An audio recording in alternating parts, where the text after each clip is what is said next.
양민의 고득점 빈출 지문 뽀개기. 이번 시간에는 민법 총칙 1장부터 함께 하도록 하겠습니다. 기본서 33쪽을 보시면 이 내용이 펼쳐져 있고요. 주제는 권리 변동에 관한 내용이 되겠습니다. 이 권리 변동은 권리가 최초로 생기는 원시 취득, 다른 사람을 통해서 얻게 되는 승계 취득 둘 중에 하나죠. 이 부분에 관한 논의, 그리고 내용의 변경, 그리고 권리의 소멸에서 절대적 소멸하고 상대적 소멸, 이 세 가지 주제를 직접적으로 해결하시면 되겠습니다. 자, 그러면 첫 번째 질문 같이 보도록 하겠습니다. 첫 번째 질문 부탁드릴까요? 취득 시효로 인한 소유권 취득, 건물 신축으로 소유권의 취득은 원시 취득이다. 취득 시효로 20년 점유를 하면 소유권을 법률에서 선물로 주죠.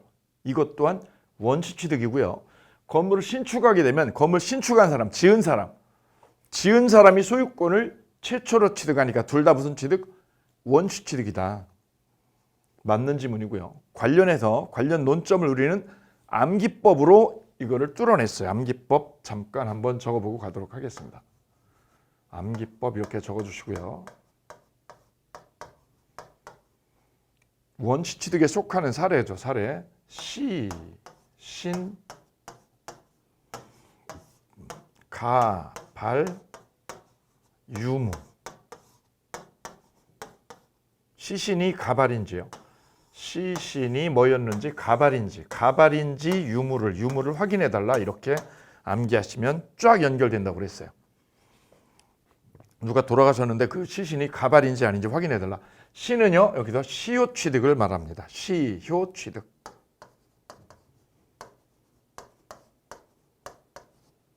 그 앞부분이죠. 앞부분을 따서 시효 취득. 신, 건물 신축입니다. 신축도 원시 취득. 둘 다 원시 취득 맞고요. 세 번째는 가공입니다. 물건을 만들어내는 것, 가공. 우리는 제조한다고 그러죠. 가공으로 소유권을 얻는 사람. 가구를 새로 만든다, 옷을 새로 만든다. 그러면 가공했다고 그러죠. 가공한 사람이 그 옷을 최초로 원시 취득하게 되죠. 그다음 발은요, 발견이에요. 매장물을 발견한 사람.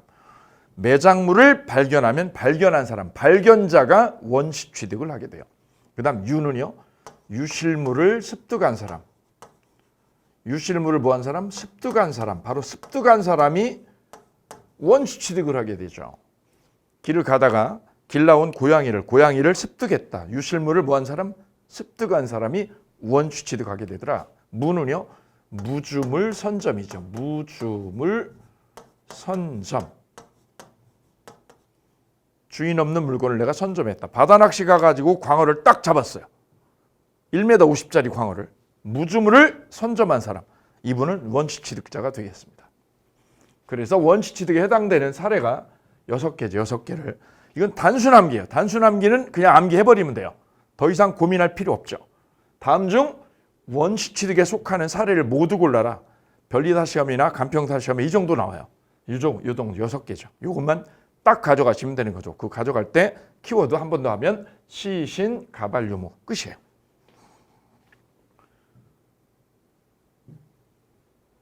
이어서 다음 질문 보시겠습니다. 가옥을 매매로 소유권을 취득하는 것은 주체의 변경이고 권리의 이전적 승계이다. 자, 가옥을 A가 건물을 신축했어요. 신축하면 원시 취득이죠. 원시 취득. 그리고 이 건물을 B에게 매매로 팔게 되면, 매매로 넘기게 되면 B는 소유권을 A로부터 넘겨받게 되죠. 그 매매라는 현상에 대해서 우리 민법은 이런 관점으로 분석을 해요. 첫째, 이 매매는 무슨 변경이다? 주체가 주인이 바뀌었죠. 그래서 무슨 변경? 주체 변경이다. 이런 분석을 할 수 있어요. 주인이 바뀐 거야. 건물주가 바뀌었고 가게 주인이 바뀌었네. A에서 누구로? B로. 주체 변경이고. 두 번째는 소유권이야. 소유권이 A에서 B로 이전했죠. 이는 이전적 승계다. 두 번째는 무슨 승계다? 이전적 승계. 만약에요, A가 B에게 건물을 저당을 잡혔다. 저당을 잡혔다면 우리는 이전적 승계가 아니라 이거 뭐라고 그러죠? 설정적 승계라고 그러죠. 그래서 매매로 주인이 바뀌면 이전적 승계, 저당권을 설정하면 은행에다가 저당을 설정해서 대출을 빼내면 이건 무슨 승계? 설정적 승계. 양자를 구별짓죠. 근데 매매는 무슨 승계다? 이전적 승계다라는 거죠. 그죠? 그리고 세 번째, 주인이 A에서 B로 바뀌게 되면 A는 소유권을 어떻게 해요? 소유권을 잃게 되고 B는 소유권을 얻게 되니 매매로 주인이 바뀌는 거는 권리의 상대적인 소멸이다. 상대적 소멸이다. 이런 얘기를 할 수 있죠. 그래서요. 이 매매라는 현상에 대해서 우리가 민법에서 수십 번을 만나게 될 텐데 이 매매라는 현상을 바라보는 관점이 세 가지로 좀 정리가 되겠다라는 거죠. 첫째는 주체의 변경이 일어난다. 두 번째는 권리의 이전적 승계가 일어난다. 세 번째는 권리의 상대적 소멸이다. 세 가지로 매매를 분석해낼 수가 있겠다라는 거죠. 이렇게. 이어서 다음 지문 3번 지문 같이 보도록 하겠습니다. 3번 지문 읽어주실까요? 이 행의 최고는 준법률 행위이다. 준법률 행위 있죠. 자, 법률 행위하고 준법률 행위하고 다른데 준법률 행위에 속하는 거 있죠. 준법률 행위에 속하는 거. 여기에는 두 종류가 있습니다. 표현 행위하고 사실 행위하고. 표현 행위 또 하나 사실 행위. 둘로 나눠지게 되죠. 표현 행위는 첫 번째 의사를 내가 가지고 있는 의사를 상대방한테 통지하는 거. 의사의 통지. 대표적으로 최고장이죠. 최고장 보내는 게 바로 표현 행위 중에서 의사의 통지의 대표적인 예가 되겠습니다. 다음 중 준법률 행위를 골라라. 그럼 최고죠. 이게 아주 시험에 빈번하게 나오는 논점 중에 하나. 두 번째는 관념의 통지라는 거. 이거는 사실의 통지라고 돼요. 관념의 통지는 소위 사실의 통지. 승낙이요. 승낙이 연착했다는 거. 승낙이 연착했다는 거를 알려주는 거죠. 계약법에 나오는 거예요. 연착했다는 통지를 보내주는 거. 이는 관념의 통지의 대표적인 예다. 이 부분 마킹해 두시고요. 이 부분 마킹. 그 다음에 사실의 행위에. 사실의 행위에 보시면 아까 원시 취득에 속하는 사례가 있었잖아요. 시, 신, 가, 발, 유무 6개 있죠. 예, 그게 여기에 들어오면 돼요. 여기에. 유실물 습득, 시, 신, 신축, 그 다음에 가공, 매장물 발견, 유실물 습득, 무주물 선점. 이런 것들이 다 뭐냐면 사실행위예요. 그래서 원시 취득에 속하는 이것들은 다 뭐에 들어간다? 사실행위에 들어간다. 내가 가공을 하고 있어. 가공. 옷을 만들고 있어요. 한 땀 한 땀 옷을 만들죠? 사실행위를 하고 있는 거예요. 그 다음 유실물을 습득했다. 내가 길 잃은 강아지를 습득했죠. 사실행위. 그 다음 무주물을요. 무주물을 선점했다. 낚시로 광어를 잡았다. 사실행위를 한 거죠. 사실행위를. 오케이. 이 둘을 묶어서 우리는 뭐라고 표현해요? 준법률행위다. 이렇게 얘기를 합니다. 그래서 이 부분 한 번 더 강조를 합니다. 다음 중 준법률행위를 골라라. 그러면 둘 중에 하나를 끄집어내면 되는 거죠. 표현행위하고 뭐를요? 사실행위를. 이 부분만 기억하시면 돼요. 이 부분만. 다시 표현행위는 두 종류가 있는데 하나는 의사의 통지, 두 번째는 관념의 통지. 둘로 나눠지는데 의사의 통지의 가장 대표가 바로 최고장을 보내는 거다. 최고장. 잔금을 안 내면 매매 계약하고 잔금 안 내면 잔금 빨리 넣어달라. 잔금 빨리 넣어달라고 최고장, 독촉장을 보내죠. 이게 최고라는 거죠. 최고. 그래도 안 넣으면 한 번 더 최고장 또 가죠. 또 최고를 하는 거죠. 뭐라고 최고할 거예요? 다음 달까지 잔금 얼마를 입금시키지 않으면 계약을 해지할 의사가 있음을 알려드립니다.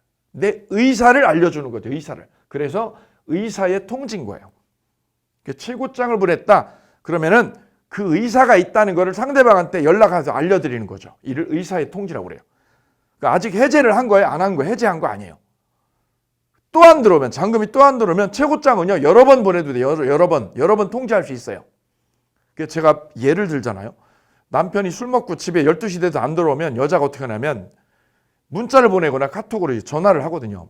빨리 들어오라고. 그게 최고예요, 최고. 빨리 안 들어오면 너 죽을 줄 알아. 이게 최고죠, 최고. 죽인 게 아니라 죽을 줄 알아요. 의사를 알린 거예요. 그래도 안 들어오면 한 번 더 최고를 또 하거든요. 전화해가지고 빨랑 들어와. 최고 또 하죠. 3번, 4번 최고를 계속해도 돼요. 이게 최고라는 거죠.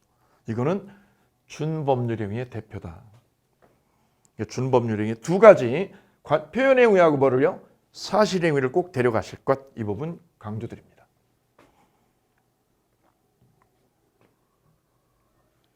이어서 4번 지문 함께 하시겠습니다. 4번 지문 부탁드릴까요? 무주물의 선점, 유실물의 습득, 점유권의 취득, 가공, 이행의 최고는 법률행위가 아니라 준법률행위에 해당한다. 네, 방금 말씀드렸듯이 준법률행위에는 표현행위와 사실행위가 있죠. 그 사실행위에 여기 들어가 있죠. 원시취득에 속하는 거. 시신, 가발, 유무. 그죠? 무주물, 선점도 사실행위, 준법률행위. 유실물, 습득, 점유권 취득, 그 다음에 가공, 그 다음에 이행의 최고는 다 준법률행위 일종이다. 준법률행위. 그 준법률행위에 두 가지가 있다는 거, 표현행위와 사실행위 두 가지가 있다는 거 잘라가지고 꼭 정리해 주실게요. 동그라미 되겠습니다. 이어서 5번 질문 보실까요? 대리권의 수여, 사실의 통지, 청약자의 승낙 연착에 대한 통지는 관념의 통지이다. 이 부분 강조드립니다. 이 부분 관념의 통지죠. 관념의 통지의 두 가지요. 그동안 시험에 나온 건 이쪽이죠. 28회 시험은 이쪽을 물어봤어요. 청약자의 승낙 연착, 연착에 대한 통지. A가 B에게 부동산 매매 계약을 하면서 여기다 이렇게 했다. 청약 승낙 기간을 10월 30일로 했다. 10월 30일 이때까지 답을 해달라. 그럼 승낙자 B가 승낙을 이때까지 답을 줘야죠. 얘가 보낸 승낙이 얘한테 보낸 승낙이 어떻게 했냐면 이게 연착됐어요. 마지노선이 10월 30일인데 11월 2일 날 왔어요. 11월 2일 날. 그럼 연착한 거죠. 며칠이? 이틀이. 이틀이나 연착됐다고 얘가 통지해 주는 거죠. 연착했어. 네가 보낸 거 왔는데 연착했어 라고 어떻게 해줘? A가 B한테 알려주죠. 뭐를 알려줘요? 사실을. 그래 관념의 통지를 사실의 통지라고도 한다. 사실의 통지. 같은 맥락. 야, 네가 보낸 거 왔는데 늦게 왔다고. 늦게 왔다는 걸 알려주는 거죠. 알려주는 거. 무슨 통지? 관념의 통지, 사실의 통지. 첫 번째는 대리권 수여 사실의 통지. 이것도 무슨 통지? 사실의 통지. 이 두 가지는 준법률행위 중 관념의 통지에 들어간다는 것. 이 부분 강조합니다.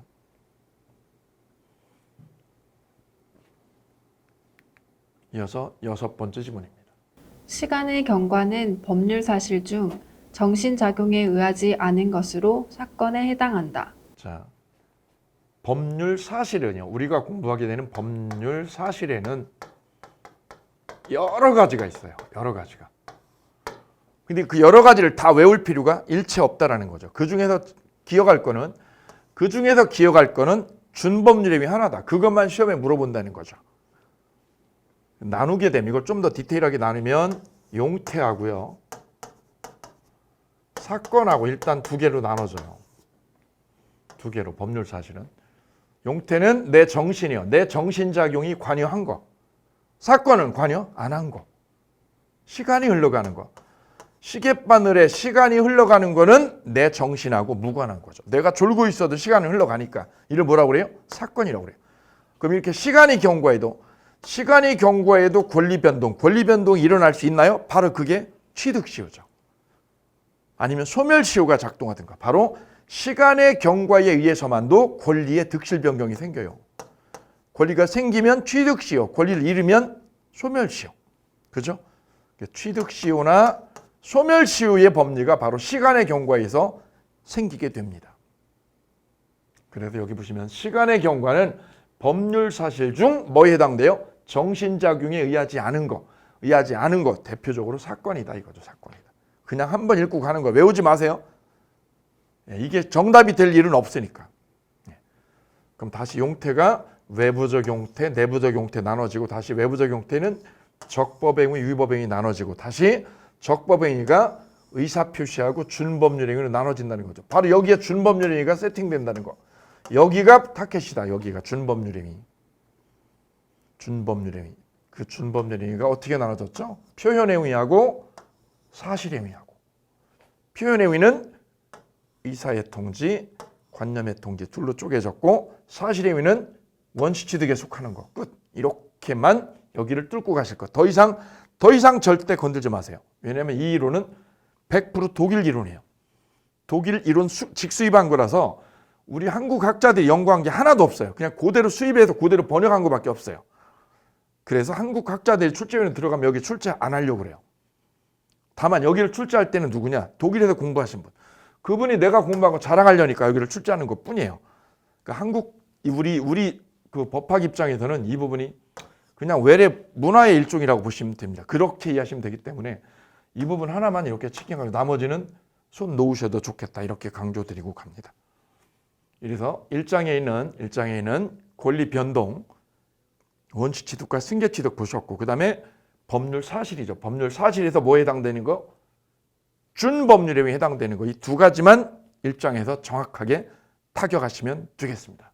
1장 빈출지문 뽀개기를 이렇게 마칩니다. 이어서 2장 법률행위에 관한 빈출지문 뽀개기 함께 하시겠습니다. 자, 먼저 들어가시기 전에 법률행위에 관한 전체 목차를 먼저 세팅해드리고 지문 하나씩 펼쳐 보이도록 하겠습니다. 먼저 목차 보실까요? 법률행위가 뭐냐? 제일 민법 총칙에서 묵직한 주제 중에 하나가 법률행위죠. 우리가 매매 계약을 한다 아니면 임대차 계약을 한다 이런 것들을 우리는 통칭해서 뭐라고 표현하냐면 법률행위라고 불러요. 그래서 제가 강의할 때 법률행위라고 쓰고 뭐라고 읽는다? 계약이라고 읽는다. 그러면 99% 뚫은 거예요. 간단하죠. 이걸 이렇게 이해하지 않고 법률행위를 법률 요건의 일종이다 이렇게 막 접근하기 시작하면 머리 뽀개져요. 그냥 간단하게 법률행위라고 쓰고 뭐라고 읽는다? 계약이라고 읽는다. 그럼 끝이에요. 99% 뚫었어 핵심을요. 그래서 법률행위에 관한 논의는 계약에 관한 논의다. 그래서 법률행위는 계약이라고 이해하셔도 되기 때문에 계약법을 먼저 보고 오는 게 민법 총칙이 훨씬 뚫고 나가는데 엄청난 힘이 생긴다는 거죠. 그래서 강의를 저는 계약법부터 먼저 보고 왔었던 거예요. 왜냐? 법률행위를 확 일찍 뚫고 나갈 수 있는 힘을 얻기 위해서. 자, 그 법률행위 목차를 보시면 1장이죠. 1장은 법률행위의 개념에 대해서 언급이 되고 있습니다. 방금 말씀드렸어요. 법률행위라고 쓰고 뭐라고 읽는다? 계약이라고. 두 번째죠. 두 번째는 법률행위의 요건에 대해서 만나게 됩니다. 법률행위가 성립하기 위해서 필요한 요건, 당사자 목적 의사 표시. 그다음에 법률행위가 유효가 되기 위한 요건, 소위 효력 발생 요건이라고 하죠. 효력 발생 요건. 법률행위의 효력 발생 요건. 법률행위가 효력이 생기기 위해서는 적법해야 되죠. 적법. 그죠? 그리고 타당해야죠. 타당성. 등등을 갖춰야 돼요. 그래서 적법성, 타당성, 그다음에 공정성 등등을 여기서 만나게 됩니다. 이때 특별 효력 요건에 뭐가 있죠? 조, 기, 허가, 대리. 조건의 성취, 기한의 도래. 토지거래 허가구역에서 허가를 얻었을 것, 그 다음에 대리행위에서 대리권의 존재. 이 부분이죠. 이게 특별 효력 발생 요건이라는 거. 이거 암기법으로 간단하게 파괴하실 것. 그 다음 법률행위의 종류가 3장에 나오죠. 3장의 법률행위의 종류. 3장 3절이라고 하셔도 되겠네요. 혼자 하는 거 단독행위, 둘이 하는 거 계약. 그죠? 그 다음 의무 부담 행위하고 처분행위 나오죠. 이 부분이 중요하죠. 의무 부담 행위냐 처분행위냐. 그 다음 4장 4절이라고 하셔도 좋고요. 법률행위의 목적 이 부분이 등장하게 됩니다. 법률행위 목적이 유효하려면 여기 있죠. 여기. 그렇죠? 적법하고. 그 다음 타당하고 타당성. 이쪽에도 민법 103조를 만나게 됩니다. 민법 103조 그죠? 민법 몇 조? 103조. 반사회적 법률행위 해당되는 거 안 되는 거. 그 다음 공정성. 민법 104조죠. 그 다음 이중매매를 만나게 됩니다. 그래서 법률의 행위 그러면 이 4장에 있는 이 부분이죠. 이 부분. 여기가 제일 중요하다 이렇게 강조를 하겠습니다. 이 부분에서 많게는 두 문제, 적게는 한 문제를 매년 출제하고 있습니다. 특히 103조, 104조 이중매매 이 부분이 제일 출제 일감이라는 거. 그 다음 마지막이죠. 법률의 마지막 5장 또는 5절이라고 하셔도 좋고요. 법률의 해석 부분이죠. 해석. 자연적 해석이냐 규범적 해석이냐 이 문제에 관한 고찰 여기서 집중적으로 분석합니다. 그래서요 법률의 행위 그러면 총 몇 개로요? 5개로 법률의 행위의 체계를 자리 잡으시면 되겠습니다. 이 부분 아주 중요하니까요. 이렇게 5개를 꼭 써두시고 정리를 해나가시기를 부탁드립니다. 그러면 법률에 관한 전체 얼개가 이렇게 잡히게 되죠. 여기서 끄집어내는 거예요. 출제위원은 자 여기를 일감으로 매년 출제한다. 매년 이쪽을. 그리고 하나 더 출제하고 싶다 그러면 여기를 낼 거냐 여기를 낼 거냐 여기를 낼 거냐 이거를 건드리는 거예요. 그러니까 이 목차를 쫙 끄집어내놓고 공부하시는 게 훨씬 쉽다라는 말씀을 드립니다. 자 그러면 이제 전체적인 얼개를 짰으니 이제 지문을 하나씩 펼쳐 보여드리도록 하겠습니다. 자 이어서 빈출지문 보기 1번 지문 함께 하시겠습니다. 법률 행위가 효력 요건을 갖추지 못하더라도 당사자의 의도대로 효과가 발생한다. 자 문제 포인트가 되는 부분 어딜까요? 효력 요건이라는 거죠. 효력 요건을 갖췄을 때 유효라고 그러죠. 근데 효력 요건을 갖추지 못하더라도 이 부분이 포인트죠. 법률 행위가 유효하려면 무슨 요건을? 효력 요건을 갖춰야 유효가 되는데 효력 요건을 갖추지 못하면 이 부분이죠. 효력 요건을 갖추지 못하면 여기에 별표. 그러면 효과가 발생 안 한다. 왜? 무효니까. 법률 행위가 효력 요건을 갖춰야 유효가 될 터인데 효력 요건을 갖추지 못했다. 그러면 효과 발생 안 하게 되죠. 이를 무효라고 한다. 무효. 1번 지문 X17의 기출문제입니다. 이어서 두 번째 지문 함께 하실까요? 정지조건부 법률행위에서 조건의 성취는 법률행위의 효력 발생 요건이다. 자, 법률행위의 특별 효력 발생 요건에 아까 이렇게 강조를 했어요. 조, 기, 허가, 대리. 이게 특별 효력 발생 요건의 머리 글자죠. 조, 조건의 성취. 조건이 성취가 돼야 효력이 생기는 거죠. 가령 매매 계약을 하거나 아니면 증여 계약을 할 때 조건을 달았다. 조건을. 시험에 합격하면 이 건물을 너한테 넘길게. 조건부죠. 조건부. 조건이 뭐 할 때? 성취가 돼야 효력이 발생하는 거죠. 두 번째는 기한의 도래. 기한이 도래해야 효력이 생깁니다. 가령 내가 건물을 빌딩을 둘째 아들한테 주겠다라고 증여 계약을 했어요. 그런데 그 계약에다가 조건을 담았다. 기한을 담았다. 어떤 기한을? 내가 죽으면 건물 넘길게. 기한이 도래할 때 효력이 생기게 됩니다. 그 다음 세 번째는 허가구역이면 허가를 얻어야죠. 허가를 얻어야 효력이 생기게 되고 그 다음에 대리행위할 때는 뭐가 존재하죠? 대리권의 존재. 대리권이 존재해야 효력이 생기게 됩니다. 이 네 가지를 우리는 뭐라고 부른다? 특별 효력 요건이다. 특별 효력 요건. 이렇게 앞에다 써두시면 되죠. 특별 뭐라고요? 효력 요건에 속하는 거. 특별 효력 요건에 속하는 거 몇 개가 있다? 4개가 있다. 조기 허가대. 조기 허가대리. 효력 요건에 속하지 않는 거. 효력 요건에 속하지 않는 대표적인 게 바로 뭐냐면 농지 취득 자격 증명이다. 농취증이다 이거. 농취증은 효력 요건이 아니라 무슨 요건? 이건 등기 요건의 일종이다. 등기할 때 필요한 첨부서류다. 등기 요건. 이 부분 조심하실 것.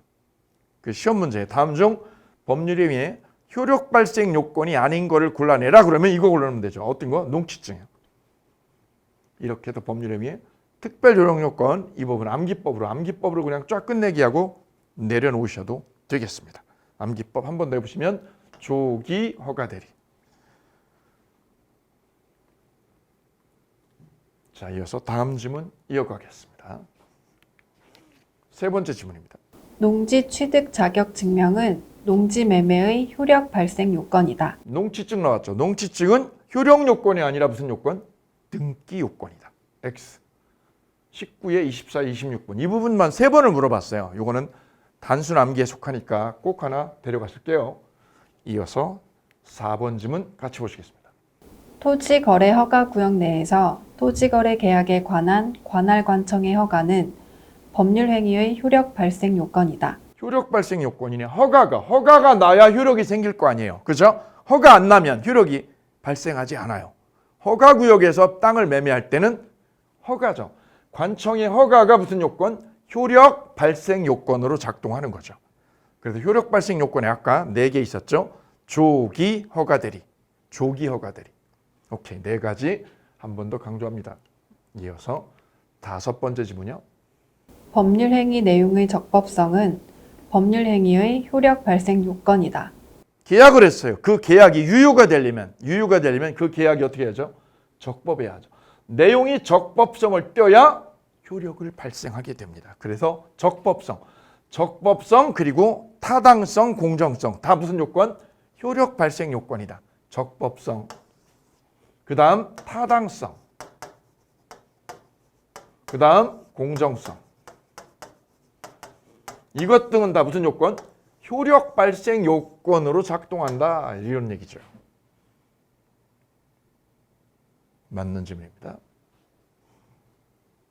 이어서 6번 질문 같이 보실게요. 대리행위에서 대리권의 존재는 법률행위의 효력 발생 요건이다. 효력 발생 요건에 아까 4가지 있었죠. 조기 허가 대리, 대리권의 존재. 바로 대리권의 존재는 무슨 요건이다? 효력 발생 요건으로 작동합니다. 대리행위를 했는데 대리권이 있으면 효력이 생기고 대리권이 없으면 효력이 안 생기죠. 무효죠. 오케이. 그래서 대리권의 존재, 대리행위에서 대리권의 존재는 무슨 요건? 법률행위 효력 발생 요건으로 작동합니다. 엄마가 아들 땅을 계약을 했어요. 그때 엄마한테 대리권이 있으면 효력이 생기는 거고 대리권이 없으면 효력이 발생하지 않죠. 대리권의 존재에 관한 문제. 자, 우리가 법률행위를 펼칠 때 이렇게 체계를 잡으라고 말씀을 드렸어요. 1장에서 맨 앞부분에서 법률행위의 개념, 2장에서 법률행위의 요건, 그죠? 그 다음 3번째 장에서 법률행위의 종류, 이어서 4번째 장이 법률행위의 목적입니다. 바로 그 법률행위 목적에 관한 빈출 지문 하나씩 함께 하시겠습니다. 첫 번째 지문 펼쳐보일까요? 상대방에게 표시된 법률행위의 동기가 사회 질서에 반하는 경우 그 법률행위는 반사회적 행위라고 할 수 없다.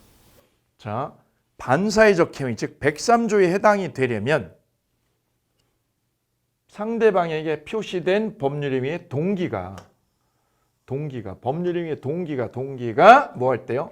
사회 질서에 반할 때, 동기가 사회 질서에 반할 때 우리는 이를 뭐라고 표현했냐면 동기의 불법이다라고 얘기를 해요. 동기의 불법. 동기가 반사회적이야. 가령 내가 건물을 임대를 얻었어요. 임대 얻는 거는 문제 안 되죠. 임대료 500만 원 내고 강남역 한복판에 건물 임대 얻었어요. 문제 안 되죠. 근데 그 동기가 뭐냐? 도박장 오픈하려고 그래요. 반사회적이죠. 도박이라는 동기죠. 도박장을 개설하겠다는 동기. 이거 반사회적이죠. 그죠? 사회 질서를 문란하게 하는 거죠.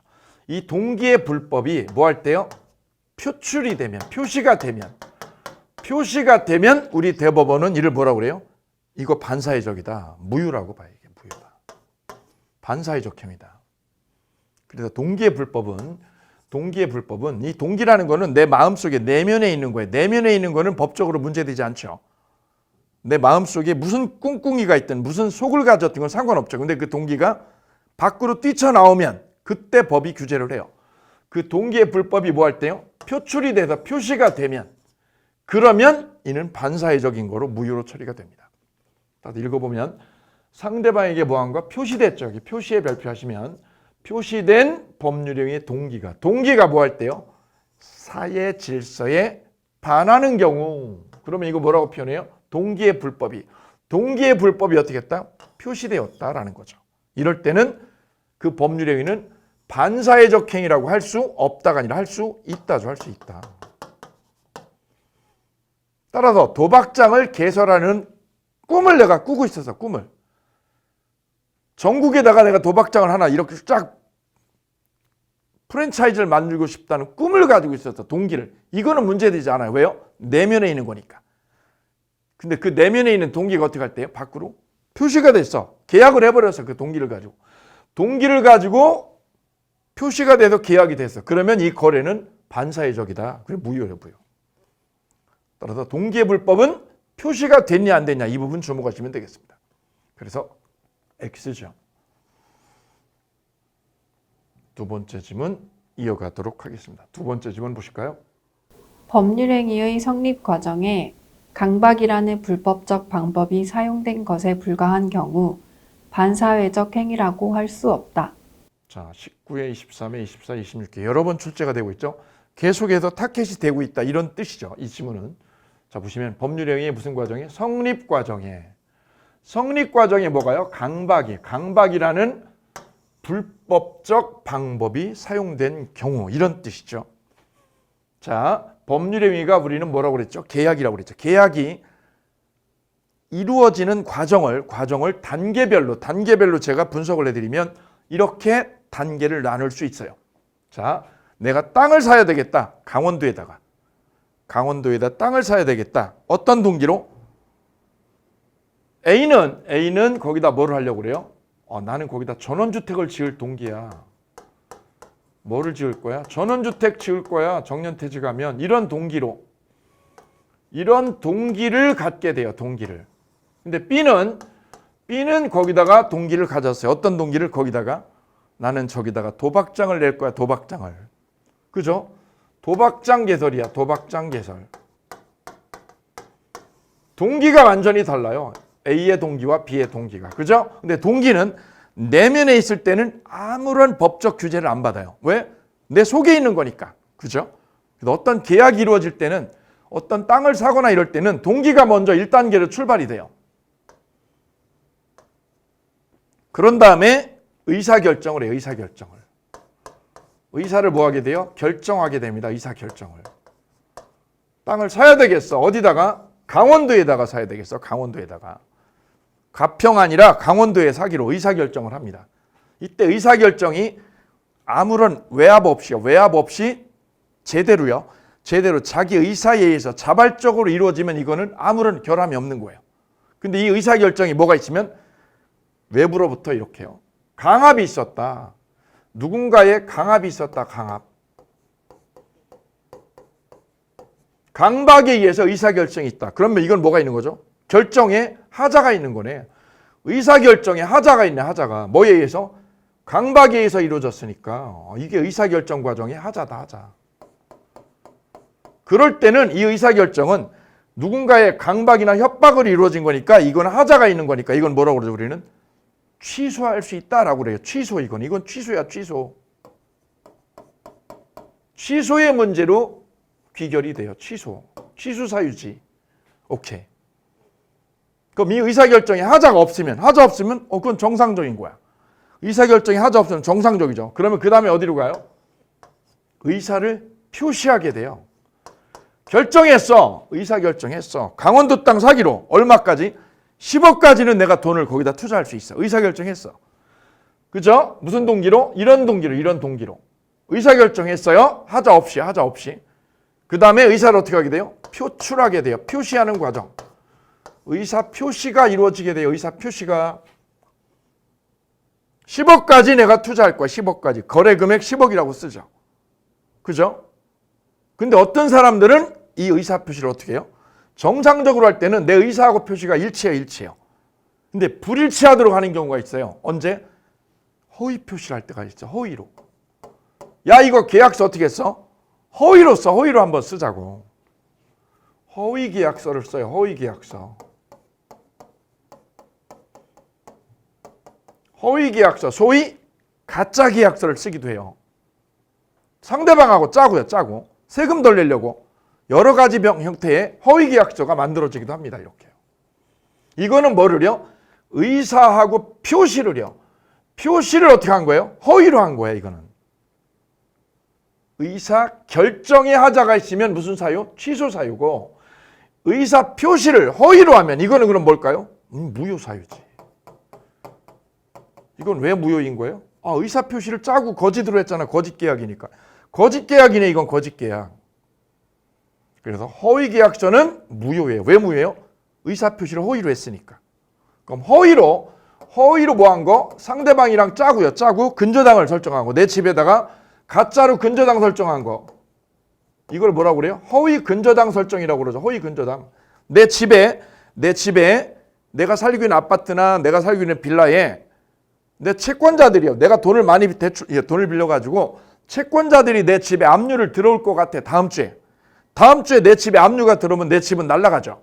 그때 내가 긴급한 수단으로 쓰는 게 바로 뭐냐면 이 집을 재산을 좀 빼돌리기 위한 수단이 바로 뭐냐면 내 친구나 내 친척 앞으로 근저당을 내 집을 미리 걸어둔다.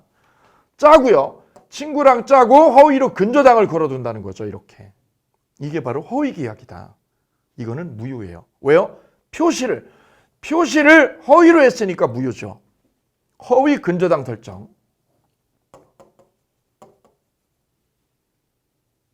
그럼 이 과정에서도 허위가 없었다면요. 의사표시에 허위가 없었다. 그럼 정상적인 거죠. 아무 문제 없는 거예요. 정상인 거죠. 허위가 있었다? 비정상이죠. 그럼 무효죠. 그럼 민법 103조가 정면으로 문제되는 시점은 바로 언제냐? 2단계예요. 의사 결정도 정상, 하자 없이 정상, 의사 표시도 정상, 아무 문제 없죠. 1단계 의사 결정, 2단계 의사 표시. 여기까지 아무런 결함이 없어요. 바로 103조가 문제될 때는 뭐냐? 이 의사 표시의 내용입니다. 내용이 어떻다고요? 내용이? 이게 문란해. 내용이 많이 문란해. 우리 사회 질서를 문란하게 하는 거야. 배우자 있는 놈이 내연녀하고 첩계하고 그래. 이거 반사회적이다. 이런 거죠. 사회 질서를 뭐하게 문란하게 하는 계약. 이런 계약을 우리는 뭐라고 그래요? 반사회적 행위라고 그런다. 103조.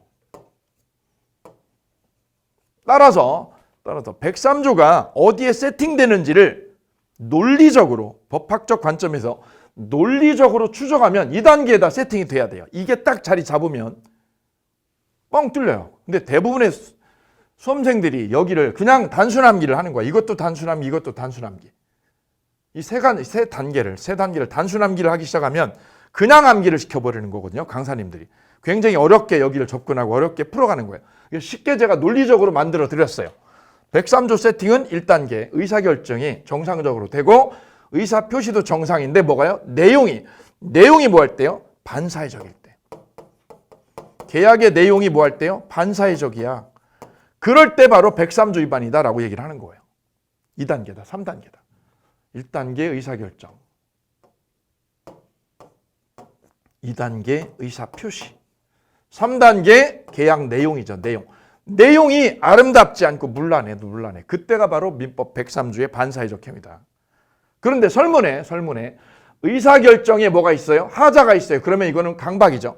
의사결정을 강박에 의해서 협박에 의해서 이루어졌죠. 그럴 때는 103조가 아니라 무슨 사유다? 이건 취수 사유다. 반사회적 행위하고 전혀 관계없다. 따라서 여기 볼까요? 법률행위 성립 과정에 강박이라는 협박이라는 불법적 방법이 사용된 것에 불과하다. 이런 경우라면 반사회적 행위라고 엮어요? 못 엮어요? 못 엮어요. 왜요? 이건 취수 사유지. 103조 아니야. 이거 103조 아니야. 103조 해당 안 됨. 왜 안 됨? 의사결정에 외압이 있는 거니까 취소지, 취소. 그럼 두 번째 단계. 의사표시를 어떻게 했다? 허위로 계약했다. 허위 근저당을. 이것도 103조 위반 아니다. 103조하고 무관하다. 왜? 표시를 짜고 한 거지, 허위로. 103조는 어느 단계? 2단계다. 세 번째 단계다. 법률행위의 내용이 뭐 할 때요? 반사회성을 띄었을 때 바로 103조에 해당된다라고 이렇게 딱 찍어내면 되는 거죠. 자, 이러면 아주 정교하게 논리적으로 세팅이 딱 끝났어요. 시험은 여기를 물어보기도 하고 여기 지금 설문처럼 의사결정에 강박이 있었다. 의사결정 과정에 강박이 있었다. 그러면 103조에 해당된다? 안 된다는 거죠. 아니면 여기를 물어보든가. 허위로 근저당을 설정한 경우 이는 반사회적 행위다? 아니다. 이 부분이 우리 시험엔 15번 이상 집중적으로 물어봤던 지문이 아주 중요한 지문. 바로 이 부분이다. 103조는. 그래서 이 부분 1번하고 2번을 꼭 다시 한번 강조해드리고 합니다. 의사결정에 하자가 있다. 그거는 무슨 사유다? 취소 사유지. 103조하고 무관하고. 두 번째, 의사표시를 어떻게 했다? 허위로 근저당 설정했다. 이거는 103조하고 관련이 없다라는 거죠. 왜요? 표시만 짜고 한 거니까. 103조는 바로 3단계라는 거. 이렇게 해서 2번 지문을 완벽하게 끝을 냈어요. 암기 아니에요. 이건 암기가 아니라 아주 논리적인 선행작업 이 속에서 해결하시기를 바랍니다. 이어서 다음 지문 3번 지문 함께 하시겠습니다. 3번 지문요. 부탁드릴게요. 강제집행을 면할 목적으로 허위로 근저당권을 설정하는 행위는 반사회적 법률행위에 해당하지 않는다. 허위로 뭐 한 거? 근저당권 설정하는 거. 이건 허위계약이죠. 허위로 계약서를 썼어. 허위계약서를. 이거는 반사회적 행위에 들어가요? 안 들어가요? 안 들어가. 여기에 집어넣을 수 없다라는 거죠. 왜? 의사 표시를 짜고 한 거니까. 반사회적 행위다 아니다. 해당하지 않는다는 것. 여기 방점을 찍습니다. 맞는 지문이고요. 아주 여러 번 반복적으로 물어봤던 지문. 이렇게 기억해 두실게요. 이어서 네 번째 지문입니다. 법률행위의 목적은 계약 체결 당시에 확정해야 하는 것이 아니라 확정할 수 있는 기준이나 방법이 정해지면 족하다. 목적이죠. 목적은 꼭 계약서 쓸 때요. 계약서 쓸 때 확정해야 돼요? 그건 아니죠. 너 돈 얼마 받아 월급? 계약서 쓸 때는 안 정했어요. 왜요? 나는 시간당 15,000원 받기로 했어. 금액 확정 안 됐죠. 다만 뭐만 있어요? 기준만 있어도 족하다라는 게 우리 판례 입장. 그래서 법률의 목적은 계약할 때, 계약서 쓸 때 꼭 정해야 되느냐? 그거 아니라는 거죠. 뭐만 있으면 돼요? 기준이나 방법만 정해놔도 족하다. 이 판례 꼭 기억하실게요. 동그라미 지문입니다. 이어서 5번 지문이요. 죄송합니다. 5번 지문 연결할게요. 중간생략 등기는 반사회적 법률행위에 해당하지 않고 사법상 무효로 되지 않는다. 자, 중간생략 등기 이 부분 나와 있죠. 자, 우리 반사회적 행위 103조 위반. 103조 위반에 해당되는 것. 해당되는 거냐 아니면 103조 위반에 해당하지 않는 거냐 이걸 골라내라고 시험에 계속해서 물어본다는 거죠. 박스 문제로. 이 부분이 딱 여기 강조합니다. 특히 103조 위반에 해당하지 않는 것. 반사회적 행위에 해당하지 않는 것 여기 중점을 띄고 10개 정도는 반드시 정리가 끝내셔야 돼요. 이 부분이 집중적인 시험 지문이니까요. 특히 반사회적 행위에 해당하지 않는 거에 첫 번째가 볼까요? 첫 번째가 탈세 관련 항목이에요. 탈세 관련 항목. 탈세라고 하고 우리는 절세라고 그러고 우리 절세하려고 여러 가지 방법을 동원하는데 그 중에 하나가 바로 뭐죠? 중간생략 등기죠. 중간생략 등기. A가 B에게 팔고 B는 C에게 팔았어요. 그럼 원래는 A에서 B로 등기를 치고 B에서 C로 순차적으로 등기를 쳐야 되는데 이러면 B가 세금을 다 내죠. 얘가 세금을 다 내니까 억울할 거 아니에요. 그래서 어떻게 해요? 직접 등기를 이전하는 거. 이를 중간생략 등기라고 한다. 이거는 무슨 목적이요? 탈세 목적이죠. 탈세를 목적으로 하는 거기 때문에 이거는 반사회적 행위에 해당되지 않아요. 법규 위반이죠. 법을 어긴 거죠. 법을 어긴 거지 반사회적 행위가 아니라는 거다. 중간생략 등기. 두 번째는요. 두 번째는 다운 계약서죠. 내가 10억의 매매 계약을 해놓고도 세금 때문에 어떻게 해요? 낮춰서 계약하죠. 이거 다 뭐죠? 탈세 때문이죠. 탈세하고 관련된 거는 반사회적 행위가 아니라는 거예요. 다운 계약서 쓰는 거. 근데 이거 법규 위반인가요? 맞죠. 실제 거래가, 실거래가로 신고를 해야 되는데 실거래가 신고 안 한 거죠. 그래서 처벌은 받아요. 처벌은 받지만 이게 반사회적 행위는 아니다. 왜? 탈세 관련된 항목은 103조 위반에 해당되지 않는다는 거죠. 세 번째는요. 양도세를 뭐 하기로요? 인수하는 조건. 양도세를 인수하는 조건으로 계약하는 거. 이것도 세금하고 관련된 거죠. 이것도 반사회적 행위가 아니다. 그다음 네 번째는 명의신탁이에요. 부동산을 타인 앞으로 명의를 돌려놓죠. 명의를 타인에게 돌려놓는 걸 우리는 부동산 명의 신탁이라고 그래. 이거 왜 하는 거죠? 세금 때문이죠. 내가 아파트가 세 채야, 세 채. 세금 너무 많이 나올 것 같아. 그래서 명의를 장모님이나 아니면 친인척 앞으로 돌려놓죠. 이 명의 신탁이죠. 바로 탈세를 위한 수단이죠. 이런 거는 반사회적 행위가 아니라는 거예요. 네 가지 한꺼번에 쫙. 그래서 여기다 이렇게 한꺼번에 정리합니다. 탈세 관련된 거 몇 개? 네 개죠, 네 개. 탈세 그러면 네 개 한꺼번에 쫙 먹어야 돼, 쫙. 이걸 개별적으로 암기하지 마시고. 그다음 두 번째 항목은 반사회적 행위에 해당하지 않는 두 번째 항목은 제가 말씀드렸던 거죠. 방금 전에 보셨던 거. 허위로 근저당 설정하는 거. 허위로 근저당 설정하는 거는 반사회적 행위가 아니라 허위 표시일 뿐이다. 그다음 세 번째는요. 강박으로 증여계약한 거. 강박으로 증여계약한 거는 이거는 의사결정 과정.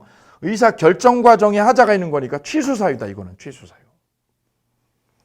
그다음 네 번째 노태우 씨 비자금이죠. 비자금 은닉 사건. 비자금을 은닉한 거. 이거는 반사회적 행위가 아니더라. 대표적인 거죠. 아주 대표적인 거 이렇게. 이거는 가져가셔야 돼요. 시험장까지 바로.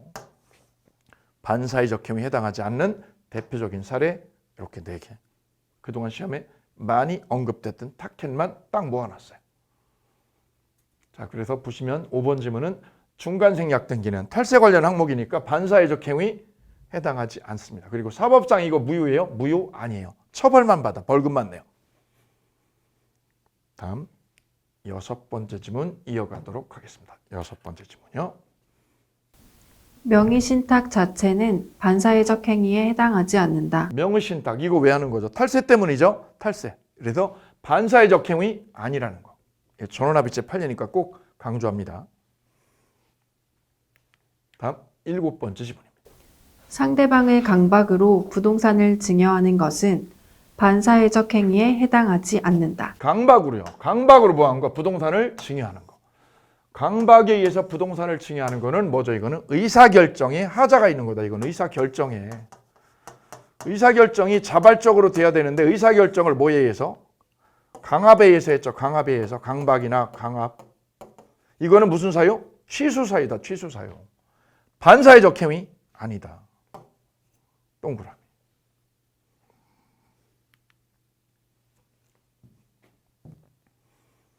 예, 8번째 질문입니다. 부동산의 매매를 하면서 실거래가보다 낮은 금액을 매매대금으로 기재하는 것은 반사회적 행위에 해당하지 않는다. 실거래가 10억. 10억인데 금액을 어떻게 해요? 낮춰서 7억으로. 무슨 계약서? 다운 계약서다. 다운 계약서는 반사회적 행위 아니다. 동그라미.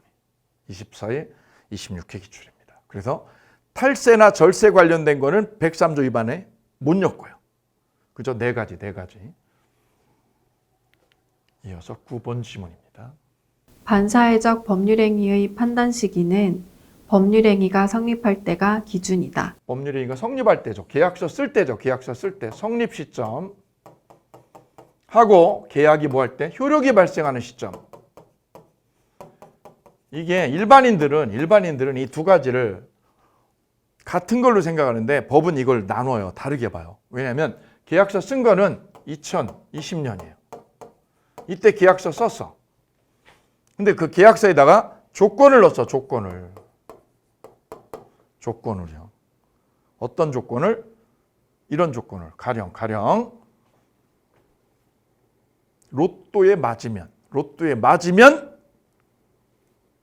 건물 다 줄게. 효력이 발생하려면 이 계약이 효력이 발생하려면 조건이 뭐야죠? 성취가 돼야죠. 성취가 돼야 효력이 생겨요. 그래서 계약이 이루어진 거하고 효력이 발생하는 거는 시점상 엄청난 갭이 있는 거예요. 계약서 쓸 때, 그다음 효력이 생길 때 갭이 있죠. 시간적 그 갭이 그죠? 이때 이 계약이 반사회적이다 아니다는 언제 기준? 효력이 발생할 때가 아니라 계약서 쓸 때죠. 계약서 쓸 때. 이때가 기준이다. 반사회적이냐 아니냐. 103조 위반도 마찬가지. 104조도 똑같다 이거죠. 104조 위반 여부. 계약이 반사회적이냐 아니면 불공정하냐. 그 기준은 다 언제 기준? 성립시 기준이다. 여기 별표하게. 둘 다 전원합의체. 둘 다 전원합의체라서 시험에 최근에 계속해서 물어보고 있어요. 어떤 법률행위가 반사회적인지 불공정한지는 언제 기준? 다 계약할 때다. 계약할 때 기준이다.